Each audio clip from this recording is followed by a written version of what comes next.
ये दुनिया तुम्हें वैसी नहीं दिखती है जैसी कि ये दुनिया है। ये दुनिया तुम्हें वैसी दिखती है जैसे तुम खुद हो। जिसकी नजर जैसी है उसके लिए ये दुनिया वैसी ही है। तो अगर तुम अपनी दुनिया को बदलना चाहते हो तो उसका सिर्फ एक तरीका है, अपनी नजर को बदलना। अगर कुछ भी बड़ा करना है ना तो एक जो अपने अंदर एक शर्म होती है ना उसको निकाल दो। हमारे इंडिया में जो इतना अनएम्प्लॉयमेंट है और इतनी जो बुरी हालत है लोगों की, धक्के खा रहे हैं, वो धक्के क्यों खा रहे हैं?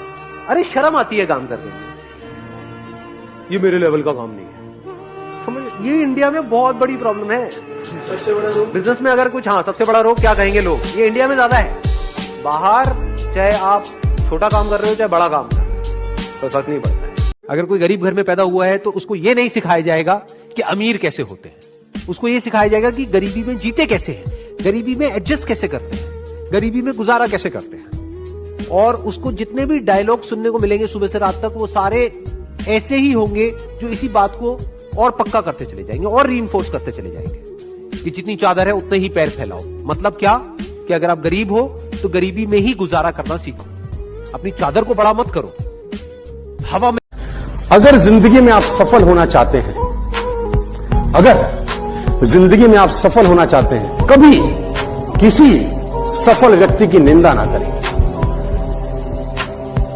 अगर आप जिंदगी में सक्सेसफुल होना चाहते हैं ना तो कभी किसी सक्सेसफुल आदमी की निंदा मत करना। सक्सेसफुल आदमी की निंदा नहीं हो रही होती, निंदा सफलता की हो रही होती है।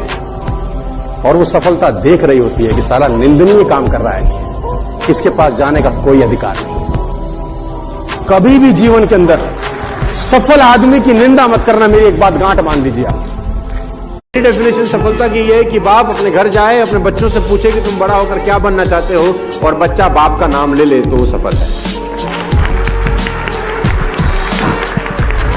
आपने कितना भी धन संपदा इकट्ठी की हो, दौलत शौहरत इकट्ठी की हो, लेकिन बच्चा आप जैसा नहीं बनना चाहता, आप फेल हो गए जिंदगी में। सर आप गरीब हैं, आपके पास पैसा नहीं है, लेकिन आपने परवरिश अच्छी की है, बच्चों को वो सब संस्कार दिए हैं कि बच्चा बोलता है पापा आपके पास पैसा तो नहीं है लेकिन बनूंगा तो आप जैसा। तय कर लेता है और उसको अगर पूरा कर लेता है, आत्मवान होने लगता है। कहता है वो दुनिया में आत्मवान होता है। और कहते हैं कि जो आदमी मन के साथ जीता है वो साधक नहीं होता। जो आदमी मन के साथ जीता है वो साधक नहीं होता, जो संकल्प के साथ जीता है वो साधक होता है।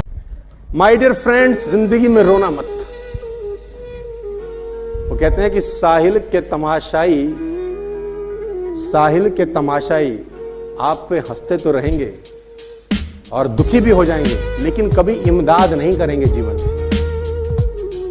कोई आदमी आपके आंसू पहुंचने नहीं आएगा। अपनी तकलीफ मत बताओ।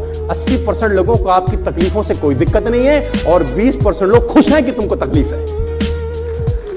अपना रोना किसी के आगे मत रो। उन्हें मुबारक हो जिन्हें छत तक जाना है। आपकी मंजिल आसमान है, रास्ता आपको खुद बनाना है। अपनी मंजिल को भुलाकर जिया तो क्या जिया है, दम तुझ में तो उसे पाकर दिखा। लिख दो खून से अपनी कामयाबी की कहानी और बोल उस किस्मत को है दम तो मिटा के दिखा। छत को बहुत गुरूर था छत होने का, एक मंजिल और बनी और छत फर्श हो गया। तूफान ज्यादा होती है तो कश्ती डूब जाती है और घमंड ज्यादा हो जाती है तो हस्ती डूब जाती है। पतंग को पता होता है कि उसका अंत एक कचड़े में जाकर होगा, लेकिन उससे पहले उसे आसमान छूकर दिखाना होता है। पहाड़ों को चीरते हुए जब नदी निकलती है ना तो कभी नहीं पूछती है कि समुद्र अभी कितना दूर है, और नदी में गिरने से तो कभी किसी की मौत नहीं होती है। मरता तो वही है जिसे तैरना नहीं आता है। मेहनत बता देता है कि परिणाम कैसे मिलेगा, वरना परिणाम तो बताता ही है कि आपका मेहनत कैसा था। जो पानी से नहाएगा वो अपना लिबास बदलेगा, जो पसीने से नहाएगा एक दिन इतिहास बदलेगा।